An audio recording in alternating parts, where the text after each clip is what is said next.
Hi everyone, and welcome to part 2 of the 40k Cardi CAL. I hope you enjoyed part 1. For part 2, you are going to need your yarn and the exact same hook size as you used for part 1. Now, if you are doing 6 colors like I am, you're going to be using color number 2. So for me, my color number 2 is this flamingo color in the Dirty DK. If you're doing the 2 color option, you will want to use color number 1. And of course, if you are doing the 1 color option, you will want to use color number 1. So to get started, we want to find the end of our yarn. And as usual, we are starting with a slip knot and popping that onto our hook. Now we want to complete our foundation chain. So I know I mentioned this a lot in part 1, but just as a reminder, you will need to refer to the written pattern to get all your stitch and row counts. So once you're ready to go, we are taking color number 2 and we're going to complete our foundation chain for part 2. So I'm going to go ahead and do that now, and I will meet you back here once I'm done. Okay, so here I am at the end of my foundation chain. I am now going to be completing a double crochet in the 4th chain from my hook. So skipping those first 3 chains, finding that 4th chain and going in with a double crochet. Remembering that that chain 3 that we skipped at the very beginning will count as our first double crochet. Okay, and now all we want to do is complete 1 double crochet in every chain all the way until the end of the row. Okay, here I am at the end of row 1. So now what I want to do is chain 1 and turn my work. And as you may have guessed, we are just going to be completing 1 single crochet in every stitch all the way until the end of the row for this row. So as you may have noticed, we are going to be working in the exact same stitch pattern as what we did for part 1. So you should be absolute experts at this stitch by now. That, of course, being the alpine stitch. So I am just going to complete 1 row of single crochet and then I will meet you back here. Now that I've finished row 2, I am going to be chaining 3 and turning my work. And now, of course, we are going to be going in around that 2nd, technically, double crochet with an extended front post double crochet. I'm not going to explain the stitch pattern too much in this video because I'm sure you have all got the hang of it well and truly by now, but we're just going to be working in the exact same stitch pattern as we did for part 1, so the alpine stitch. So I'm just going to repeat that until the end of the row. Once we finish row 3, we are just chaining 1, turning our work, and then of course completing 1 row of single crochet. Once you've finished row 4, you are going to chain 3, of course. And for row 5, we're starting with a normal double crochet and then an extended front post double crochet. And we're now just going to continue working in this stitch pattern until we have reached the relevant number of rows for the size we are making. Again, referring to the written pattern for those numbers. So I'm going to go ahead and repeat the amount of rows before the decrease rows. So you will notice in the written pattern that you will have a number of repeats for these normal straight rows, and then you will get to a section that will require some decreases. So we're going to work up that section before the decreases, and then once you've done that, come back here and I will show you exactly how to do the decrease section. All right, so here I am at the end of my solid section. This obviously is the wrong side, but what we're going to do now is chain 3 and turn our work just as normal. And now what we're going to start doing is decreasing along this edge so we get that nice tapered in neckline, because this is going to be the front of our cardigan. So what we're going to do is start working some decreases into the beginning of our double crochet rows. Now, this step will vary depending on what size you're making. So again, please make sure you are referring to the written pattern to get the correct decrease locations. How you're going to complete the decrease is like this.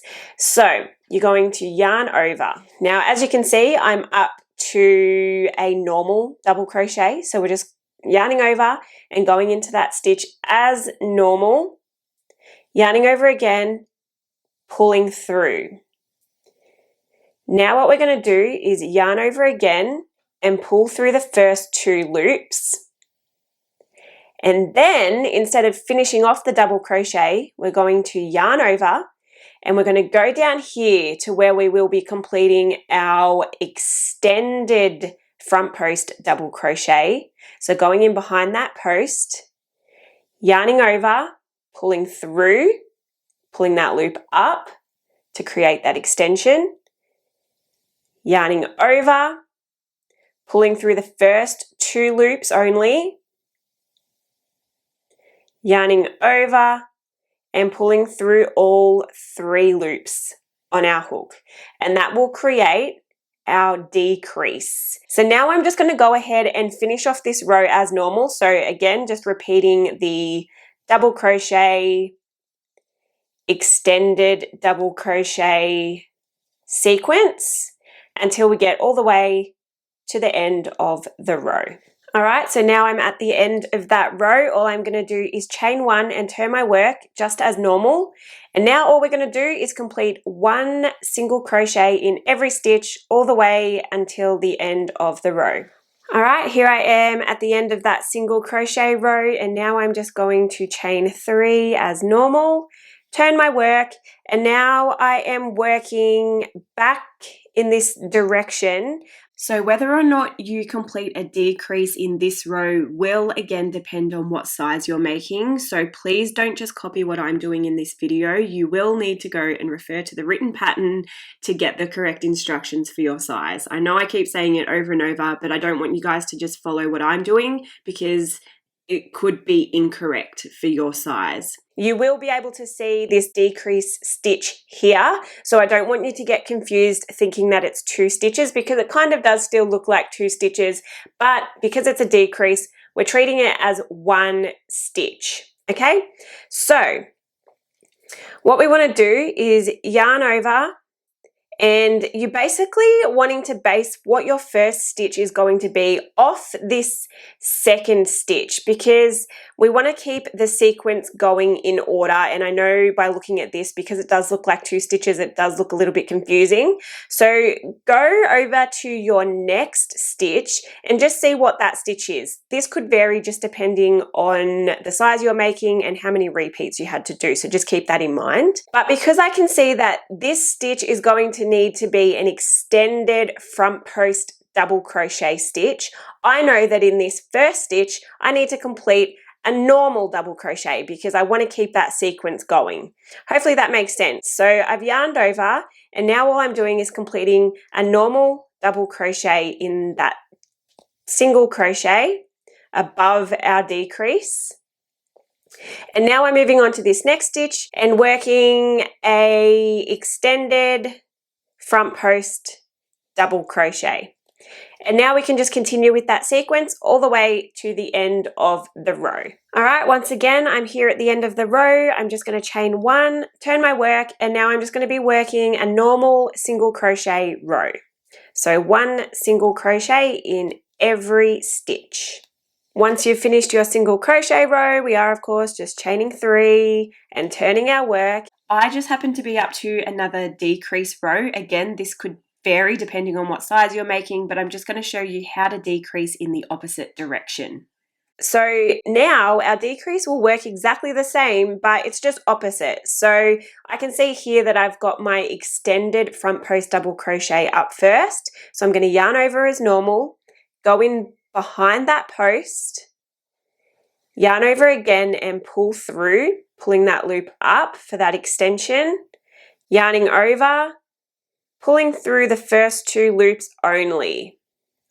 Okay, so you should still have 2 loops on your hook. Now we are yarning over and we're going in to that single crochet to work a normal double crochet. So going through that stitch there, yarning over, pulling through, yarning over, pulling through the first 2 loops only, yarning over again and pulling through all remaining loops. And that is another decrease. So now that I've shown you how to do both types of decreases, I'm going to leave you there. Repeat this sequence until you have completed as many rows as the pattern calls for. And then once you finish decreasing, come back here and I'll show you what's next. Okay, so here I am at the end of part 2. So now what I can do is cut my yarn, but for this section, we want to leave a long tail because we're going to use this for seaming later on in the CAL. So we can cut our yarn, but we're going to leave a long tail. So I don't know, I've left about that much, but basically we're going to be using it to seam across this edge here. So you just want to leave enough that will be long enough to seam across there. Okay, so now what we can do is fasten off.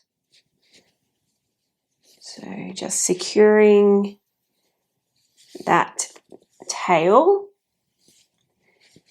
And that brings us to the end of part 2. So as you can see, we worked our decrease rows, which gave us this nice tapering in here. And sorry, I can't fit this all in frame at the same time, but you'll see here we've got our straight section, then we get to our decrease rows, and that gives us that tapering in at the top there. So that is the end of part 2. You can go ahead now and sew in your end, but we don't want to sew in this end because, like I said, we're going to be using that tail for seaming later on. Thank you so much for joining me for part 2. I will see you very, very soon in part 3. If you haven't already, I highly recommend coming and joining the Talk Yarny to Me Facebook group. The link is in the description. We have an absolutely amazing community over there who are super duper supportive, and there's a whole group of us doing the CAL all at the same time. So please come and join us. As always, if you liked this video, please don't forget to give it a thumbs up. And if you haven't already, please don't forget to hit that subscribe button and turn on your notifications so you will be notified of all my future videos, including the next CAL video. But I'm going to leave you there, so I hope you have a great rest of your day, and I hope you enjoyed part 2, and I will see you very, very soon for part 3. Bye!